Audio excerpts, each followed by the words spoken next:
The police lights flashed red and blue across the marble foyer of the Fifth Avenue penthouse as Ella Harrington stared at the detective's badge, her pulse hammering louder than the city traffic below. In that single moment, the anonymous tip the board had received about her 3-year affair with Ensley became the real emergency, the one that could strip the Harrington fashion group from her grasp before the sun rose again. Her father, CEO Marcus Harrington, had vanished 48 hours earlier during what everyone assumed was a routine overnight flight to Milan. Now the investigators spoke of foul play, encrypted accounts, and a missing private jet. Ella's mother, Vivian, sat crumpled on the velvet sofa behind her, eyes hollow, whispering the same question over and over. Where is he? Ella kept her face blank, the same mask she wore in every board meeting, but inside the calculations were already spinning. The tip had arrived at 2 a.m. addressed to the entire executive committee.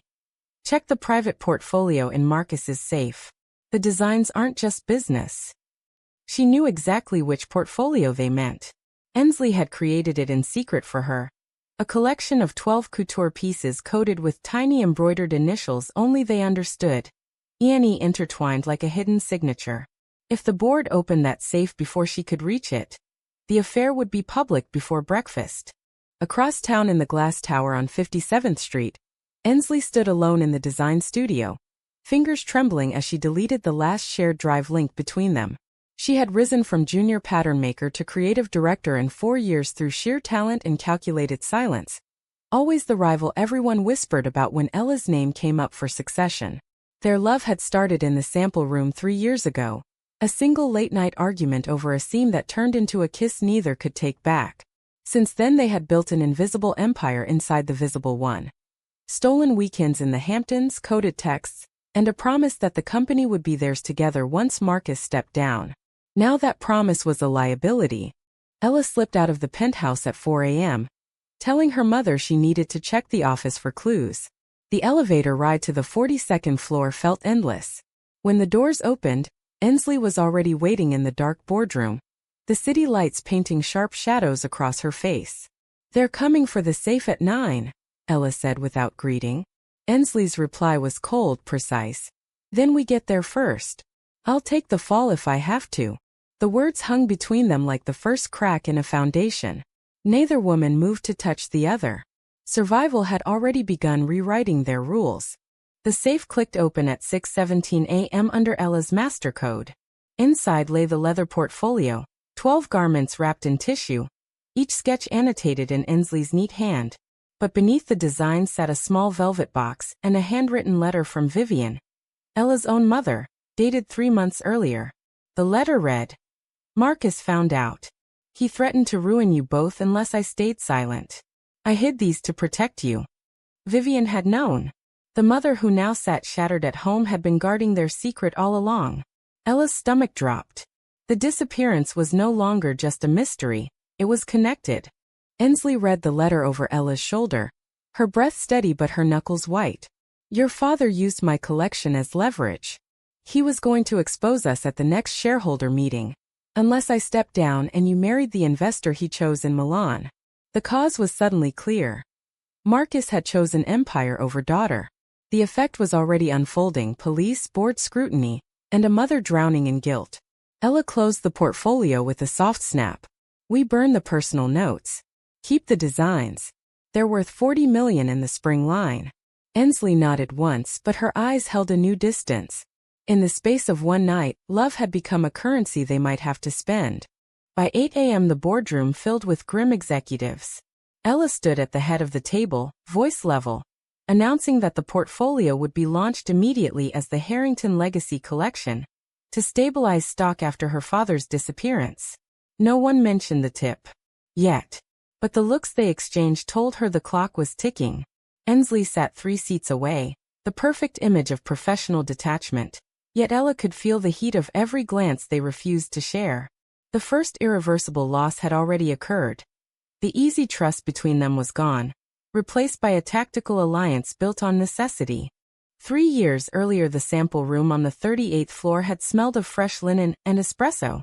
Ella had stormed in at midnight demanding changes to a gown Ensley had designed for the Met Gala. "This neckline screams amateur," she snapped. Ensley had looked up from her drafting table, blonde hair twisted into a messy knot, and answered with a quiet smile that disarmed everything. Then fix it yourself, heiress. They argued for 2 hours. At 2 a.m. the argument ended with Ella's back against the cutting table, and Ensley's mouth on hers, both of them breathless and astonished. From that night forward they constructed their double life with surgical precision. Ella attended every gala on the arm of acceptable male escorts, while Ensley dated a string of harmless male stylists for cover. They met in hotel rooms booked under fake names, shared encrypted drives labeled seasonal research, and whispered strategy in the back of town cars with the partition up. The company became their battlefield and their sanctuary. Ella's ambition was clear: succeed her father and modernize the brand for a new generation.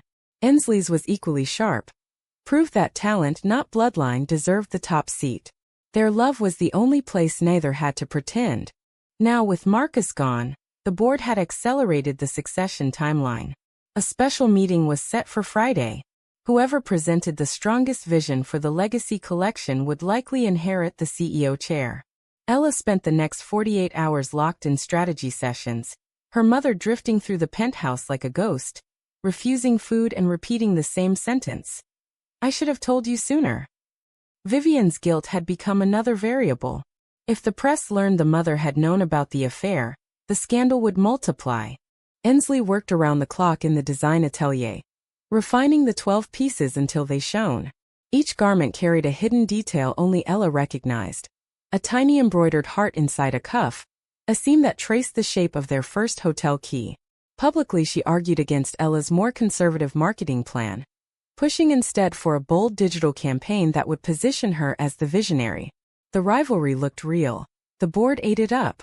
Privately, in a stolen 15 minutes in the freight elevator, Ensley pressed her forehead to Ella's. "We keep playing the game until the meeting. After that we decide what's left." Ella answered by kissing her once, hard, then stepping away as the doors opened. The cause was clear. Exposure meant mutual destruction. The effect was a growing chill between them even in private. Thursday night the first crack appeared. A junior assistant accidentally forwarded an old group chat containing a photo of Ella and Ensley laughing too closely at a fabric trade show. The image reached the board's private Slack. By morning the whispers had become questions. Ella called an emergency damage control meeting. She stood before the executives and said, voice steady, "Ensley Kane and I have a professional rivalry that sometimes looks personal. That's all." Ensley sat in the back row and nodded once in agreement. The lie tasted like ash. When the meeting ended, neither woman looked at the other. The first deliberate betrayal had been spoken aloud, and it had come from Ella's own mouth. Friday's board meeting began at 10 a.m. sharp. The mahogany table gleamed under recessed lights while the city hummed far below. Ella presented first, projecting slides of the legacy collection styled on A-list celebrities. Revenue projections glowed green. Then Ensley rose. She unveiled the same garments but reimagined: edgier cuts, influencer seating, a social media drop that could triple pre-orders. The room split. Half the directors leaned toward Ella's stability, the other half toward Ensley's disruption. During the lunch break Vivian arrived unannounced, eyes red-rimmed, clutching a small flash drive. She pulled Ella into the private antechamber. "Your father kept copies. Everything. He planned to use them against both of you the day he disappeared." On the drive were scanned pages of the original portfolio notes, love letters, even hotel receipts. Marcus had been building a dossier for months. The cause of his disappearance suddenly sharpened. He had flown to Milan to meet the investor he wanted Ella to marry. The investor had apparently refused unless the affair ended. Marcus had never returned. Ella stared at her mother. "Why didn't you destroy these?" Vivian's answer was a broken whisper. "I was afraid he would destroy you first." The mother who had once ruled the design floor now sat powerless, her own past collection, the very sketches that had built the company, used as collateral in a family war. Ella copied the drive, then deleted the originals from Vivian's laptop. When she returned to the table, Ensley's eyes met hers for a fraction of a second. They both knew the stakes had doubled. The afternoon vote was postponed until Monday to allow further review of the collection's authenticity. Translation: The board wanted time to investigate the tip. Ella and Ensley left the building separately, but their cars met at the underground garage of a midtown hotel they had never used before. Inside the room they did not speak of love. They spoke of contingencies. If they force a choice, Ensley said, you choose the company. I'll resign quietly. Ella's reply was colder than she intended. And if I choose you, we both lose everything we built. The silence that followed was heavier than any argument. They lay side by side without touching until dawn, each calculating the exact point where love would have to yield to survival. Saturday morning, the New York Post ran a blind item. Fashion heiress and star designer share more than a runway? No names, but the photo from the trade show was blurred just enough to be recognizable. Stock dipped 3%. Vivian called Ella in tears. I can't protect you anymore. The mother's despair had become public property. Reporters camped outside the penthouse. Ella issued a statement denying any personal involvement, praising Ensley as a brilliant colleague. The words felt like signing a contract she could never tear up. Sunday night, the board called an unscheduled video conference. The lead director, a silver-haired investor named Richard Lang, looked straight into the camera. We have reviewed the private notes. We expect both of you to address the allegations tomorrow or face immediate suspension. Click. The screen went dark. Ella met Ensley at 2 a.m. on the empty rooftop terrace of the company building. Wind whipped their coats. We deny everything, Ella said. We say the notes were fabricated to sabotage the succession. Ensley's laugh was bitter. And when they ask why your mother knew? When they subpoena the hotel records? Ella turned away, staring at the lights of the Chrysler building. Then I say you pursued me. I was confused. I ended it months ago. The words left her mouth before she could stop them. Ensley went very still. You would throw me under the bus to save the chair. It was not a question. They did not fight. They simply stood apart, the distance between them measured in millions of dollars and decades of legacy. When Ensley finally spoke again, her voice was calm, almost gentle. Do what you have to do, Ella. Just don't expect me to forgive you. She walked to the elevator without looking back. The cause had been survival. The effect was the first clean break in their relationship. Ella stayed on the roof until the sky lightened, feeling the exact weight of the choice she had just rehearsed. Monday morning, the boardroom smelled of fresh coffee and dread. Ella arrived first, dressed in a severe black suit that matched her mood. Ensley entered last, carrying a slim folder. When Lang asked for statements, Ella spoke first.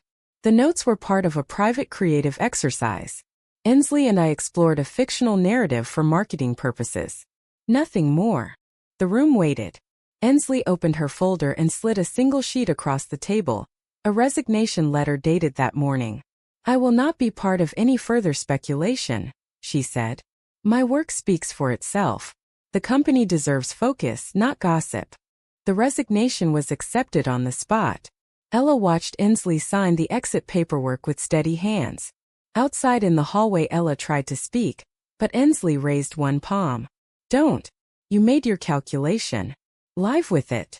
Then she was gone, security escorting her to the elevator like any terminated executive. The board applauded Ella's decisive leadership. Stock rebounded 7% by close of market. The cause had been the lie. The effect was Ensley's public removal and Ella's unchallenged path to the CEO seat. That night, Vivian sat at the dining table surrounded by old sketchbooks, her own designs from 20 years ago, the ones that had launched the company. I lost your father because I stayed silent once, she told Ella. Don't lose yourself the same way. Ella poured 2 glasses of wine but could not drink hers. The mother's despair had become a mirror. For the first time, she wondered if the empire was worth the emptiness now sitting in her chest where Ensley used to be.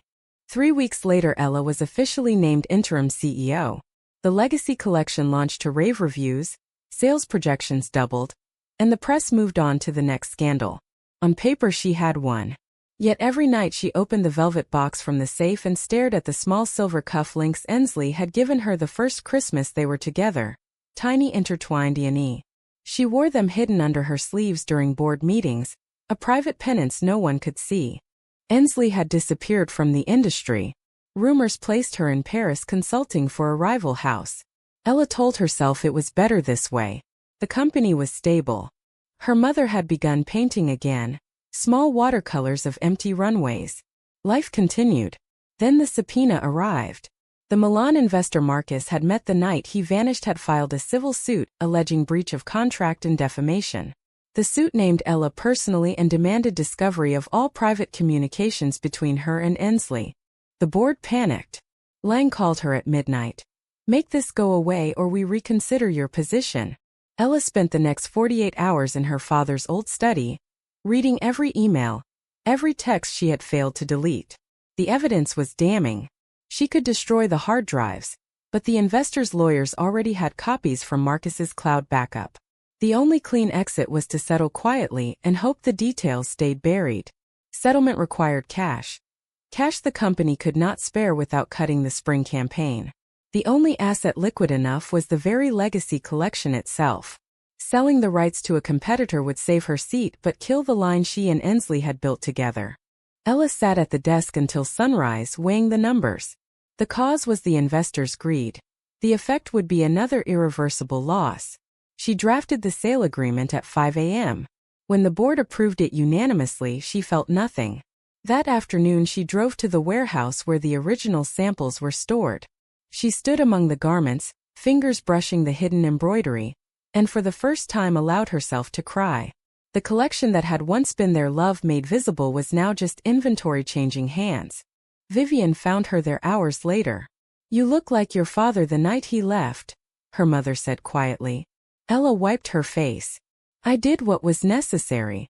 Vivian's answer was soft but final.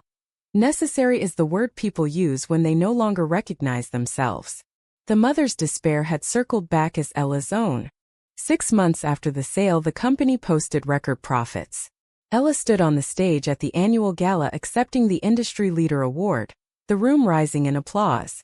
The silver cufflinks were still hidden beneath her sleeves. In her acceptance speech she thanked the team, her mother, and the visionaries who came before. She did not mention Ensley. The omission felt like the final cut. Later that night, alone in the penthouse, Ella opened her laptop and typed Ensley's name into the search bar for the first time since the resignation. The results showed a new Paris studio, a small but growing label called Kane Atelier. The debut collection was called Ghost Threads. Designs that echoed the legacy pieces but with sharper edges, as if every garment carried a quiet accusation. One lookbook image showed a model wearing a coat with the exact same hidden E&E embroidery visible on the cuff for anyone who knew where to look. Ella closed the laptop. The cause and effect chain was complete. Marcus's disappearance had forced the revelation had forced the choice had forced the sale, and the sale had forced Ensley across an ocean. Every step had been logical. Every step had cost something irreplaceable. Vivian appeared in the doorway, holding 2 cups of tea. "You won the war," she said. "But look at what the battlefield looks like now." Ella took the tea but could not answer. The mother's despair had finally settled into her own bones. Outside the windows, New York continued its indifferent glitter. Somewhere over the Atlantic, Ensley was probably sketching the next season, building something that no longer needed Ella's name. The empire stood stronger than ever. The woman who had once shared it with her was gone. True or false? Ella's decision to sacrifice her love for Ensley in order to preserve the family empire was the only rational choice in a world that punishes honesty.